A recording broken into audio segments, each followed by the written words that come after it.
Okay. Good morning, ladies and gentlemen of the media. Thank you for accommodating us with today. All right. Today is just going to be a statement from the Deputy Prime Minister concerning evolving legal proceedings. The Deputy Prime Minister will give you his sentiments regarding what's happening, and after which we will take maybe a few questions, and then we will conclude. So without further ado.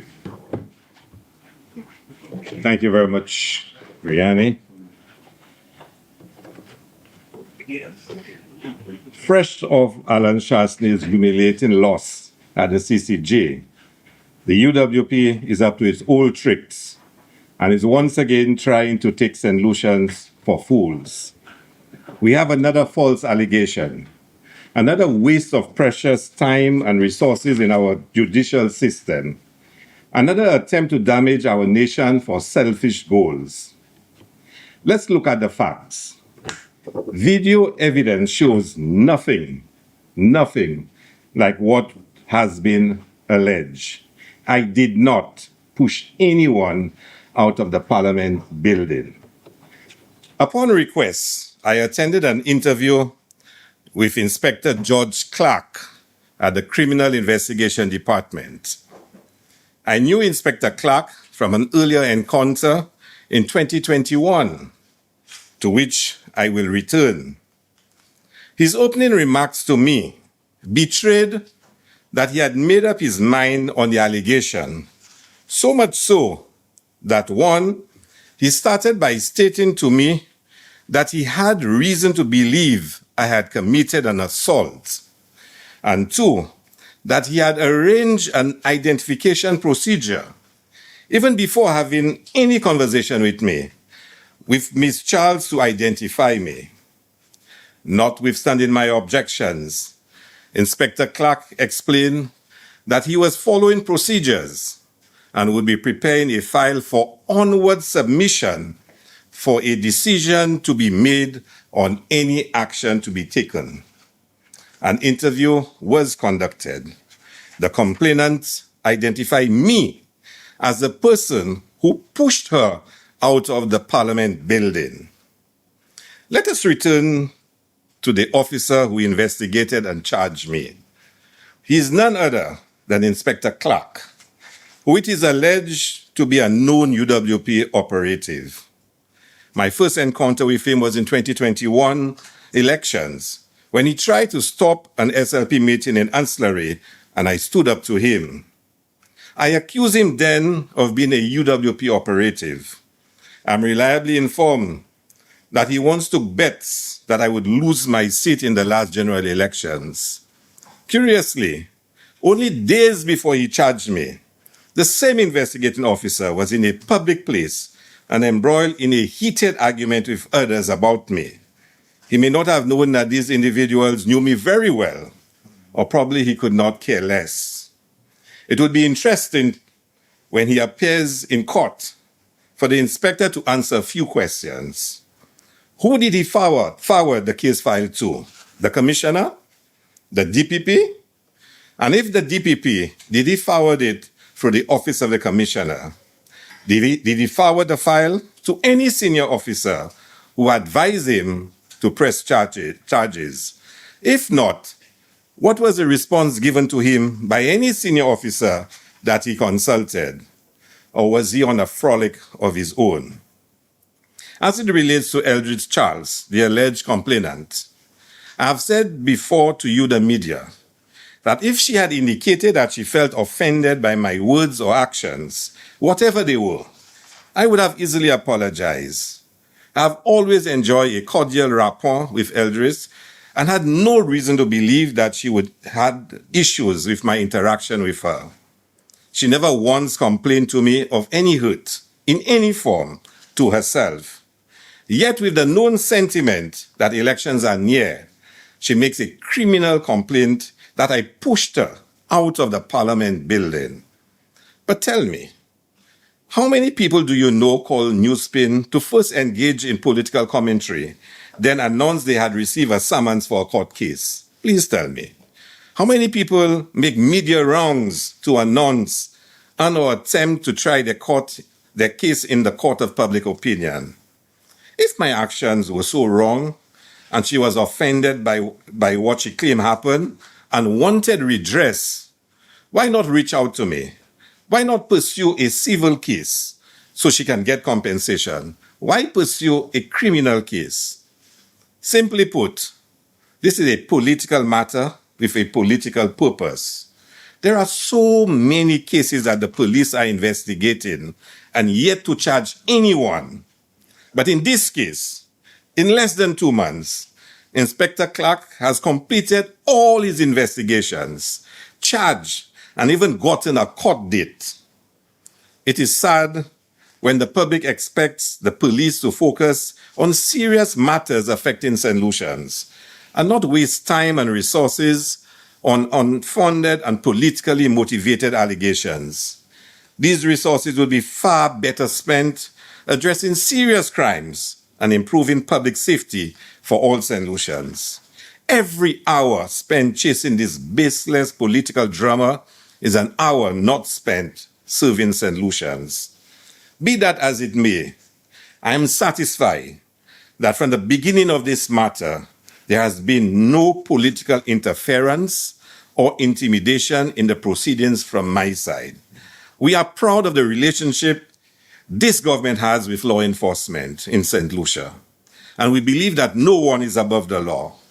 The process has proceeded on the basis that the St. Lucia Police Force should be a professional body with officers who, despite their political persuasions, will not act as political operatives. It is what I expect, we all expect, as citizens from the Commissioner, the High Command, and the rank and file of the police force. Individuals are entitled to and will always have their political views, but no individual should seek to use the power of the position that they have to abuse law and order for partisan political purposes. Beyond wasting police resources, these accusations are an attempt to deceive and manipulate the St. Lucian people. The UWP seem to believe that voters can be easily taken for fools. They are wrong. St. Lucians can tell the difference between leadership and performance.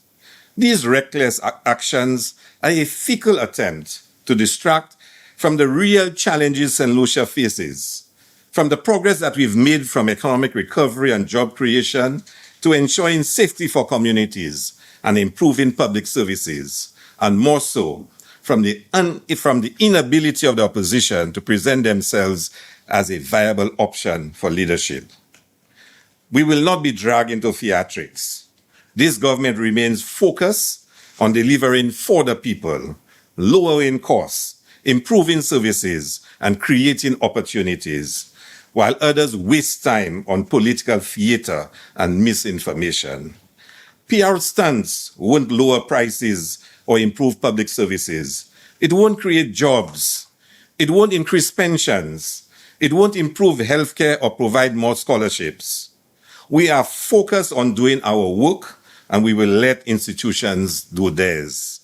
I will fight this latest saga with all the legal might that I have. I am fully conscious that it is politically motivated, time to embarrass and distract the government and the St. Lucia Labour Party. It is the continuation of the obsession to get Ernest Hilaire at all costs. I will fight on and I will win. Thank you very much. Like that? Hold on, we'll take a handful of questions. All right, anybody? Who's going first? Who has the first question? All right, the voice. All right, go ahead. Yes, the voice. Yeah, the voice has the voice. Voice of the nation. Yeah. Okay, so has the commissioner been contacted? Has he been brought into the matter? If not, what happens now as it relates to the officer in question? Is there going to be some sort of investigation? Is there going to be a situation where your government addresses this officially? Well, I have not spoken to the commissioner, and I will not speak with him. That's it. My lawyers, at this point, my lawyers will deal with it. I am not going to speak. I said in the statement what we expect from the commissioner and what we expect from the police force. And that's where it will remain. With regards to the officer. I have no idea. That's not my headache. But one thing I can tell you, this matter will go where it has to go for final resolution. I mean, this has to stop at some point. And the courts still remains our best option to deal with those matters. Okay. Chloe, NBC News. You stressed on the word push. She says assault. Assault could be any physical contact. Would you say that even though there's no malice behind it, that you did physically touch her in the moment, that she exaggerated the word and said it was push? And she also said that after all the evidence, because they had investigations in terms of the video. If it wasn't real, then it wouldn't have been brought to court. What do you have to say on that? I'm not going to go into legal definition of what's this and what's that. I can tell you what I was told.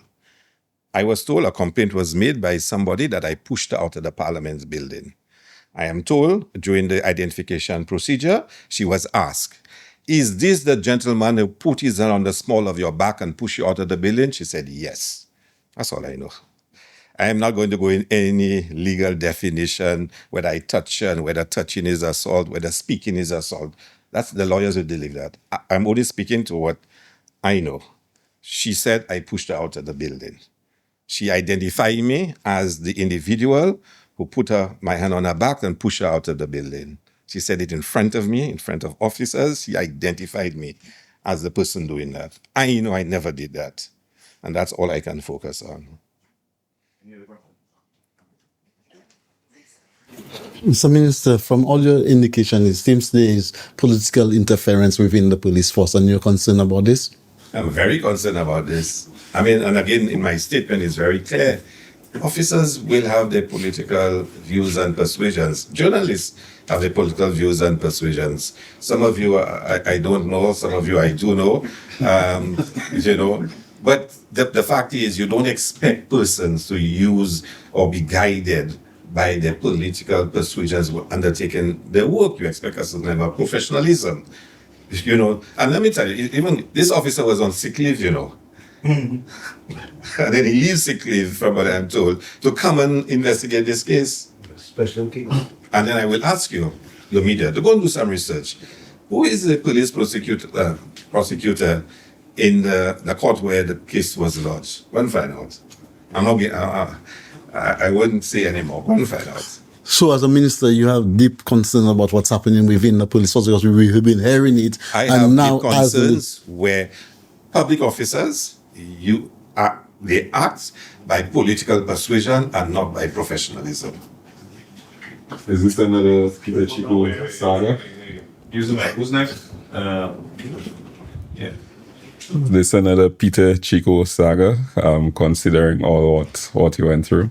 Well, you know, let me tell you something. My mindset, I have a mindset where I know I have to fight every day, every single day.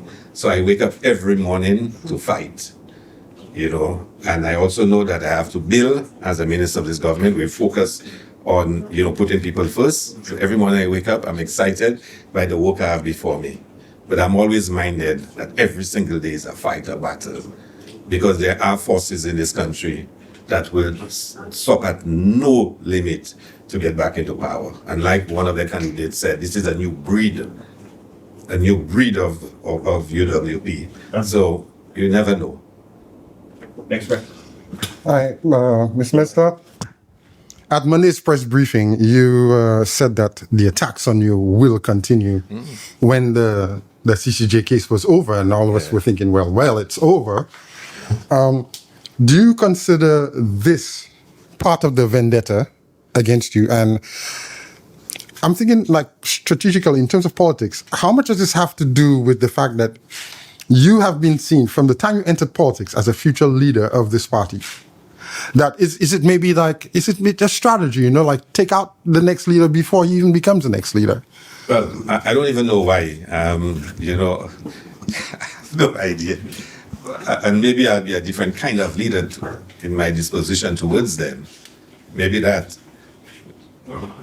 So do you think it's part of a vendetta? Do you think you're a lightning rod for the opposition in the way that Richard Frederick has created himself to be a lightning rod, that he'll do an accidental lightning rod? I'm too gentle for this. I think the question will be very funny. Are you targeted woefully unlucky or very thoughtful? I'm too gentle for that kind of speculation. So, Mr. Minister, as the government in charge right now, what are you hoping that, or what can your government do to ensure that things like that do not happen? Because it seems to be a very serious issue. Yeah. Oh, that's a good question. I think we have a lot of faith in the institutions of this country.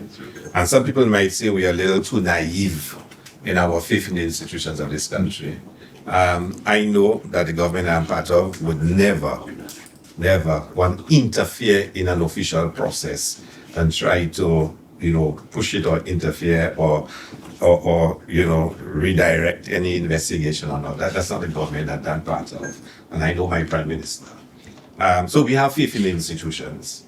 And like I said, sometimes we're probably a little too naive in our assumptions that people will be professional.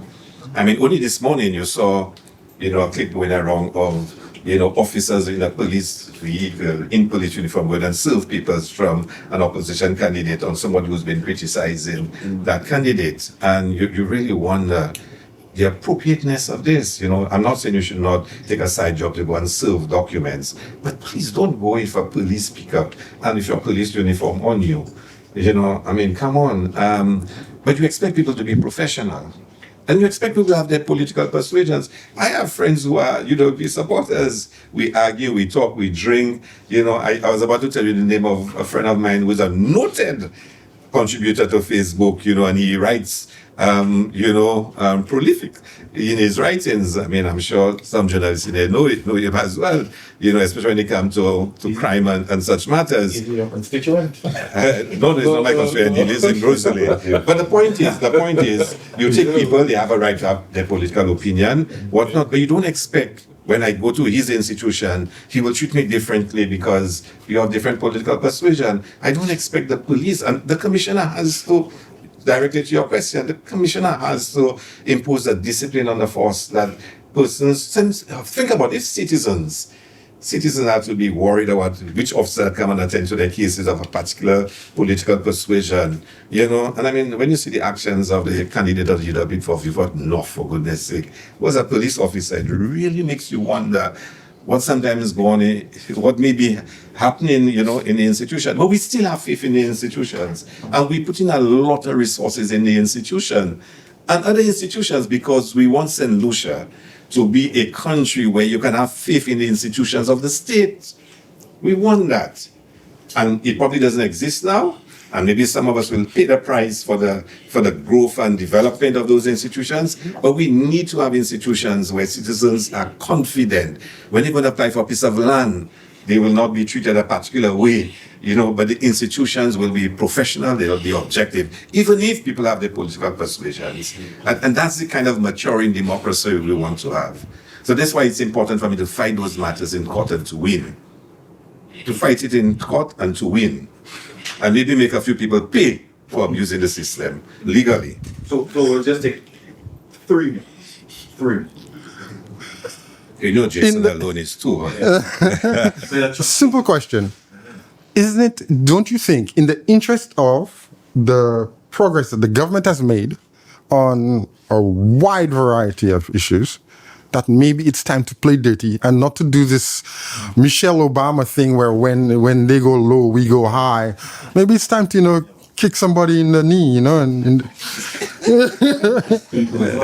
isn't it? Are we not risking the progress that has been made by trying to play up to a cleaner, higher politics, which has hardly ever existed in the whole history of politics anywhere in the world?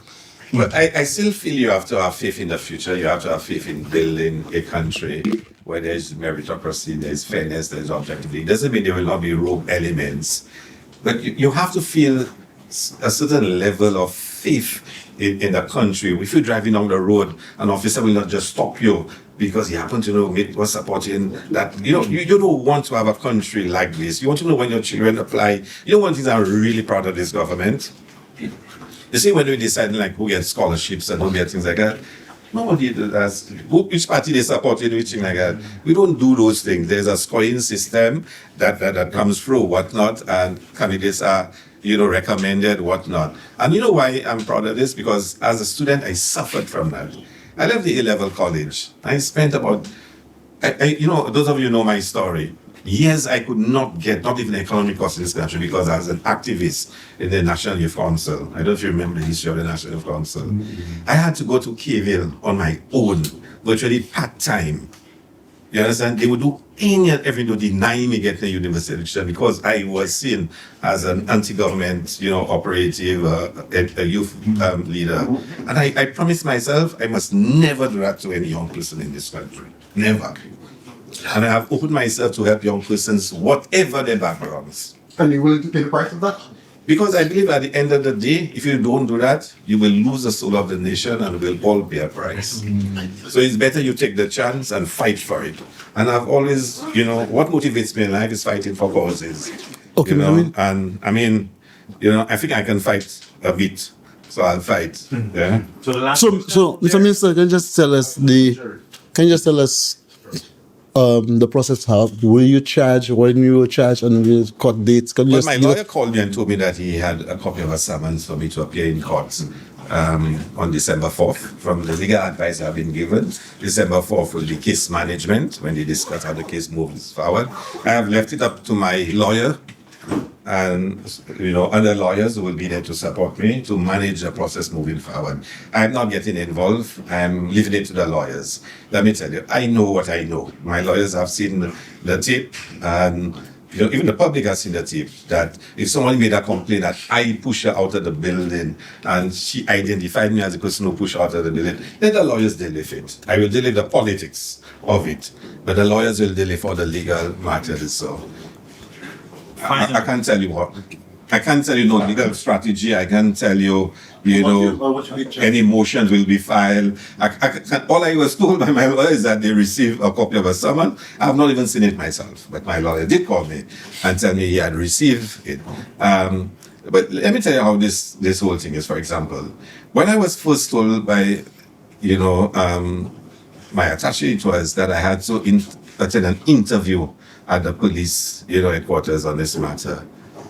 I also got a call from a media friend telling me that certain persons in the media were alerted that I was going to be going in for an interview, so they should be outside the CID office waiting for me.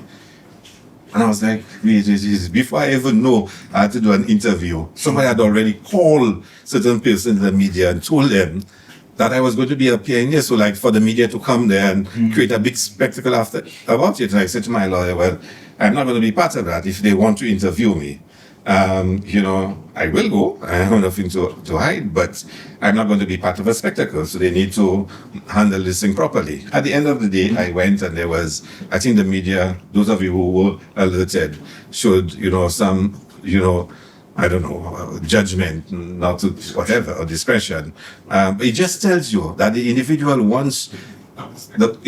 who made a call to the media wanted a spectacle. The same thing with this matter. My lawyer told me they had received a summons. And okay, all right, I'll go to court. And then people are calling me, this person is on Newsspin talking about they got summons, so Hilaire is charged, and all the UWP surrogates is on Facebook. Hilaire is charged, Hilaire this, Hilaire that. And it was time exactly. We were here Monday morning, and within hours of me delivering what I did about the CCJ, it was on Newsspin, calling Newsspin, within a couple of hours. The timing was immaculate. You understand? But it just tells you what it is all about. But the more important thing is, we're not going to get distracted. We're going to work even harder. I am going to work even harder. I think the best of me comes out in circumstances like this. So, I'm fully motivated. I know the government is more focused than ever. And, we shall see what happens in the next couple of months, few months. Okay, so listening to your statement and your responses to the various questions, it almost tells me, almost sounds, as if the hierarchy of the police force and I guess the commissioner does not have a handle on what is happening in the police force. I don't know many solutions that will disagree with you.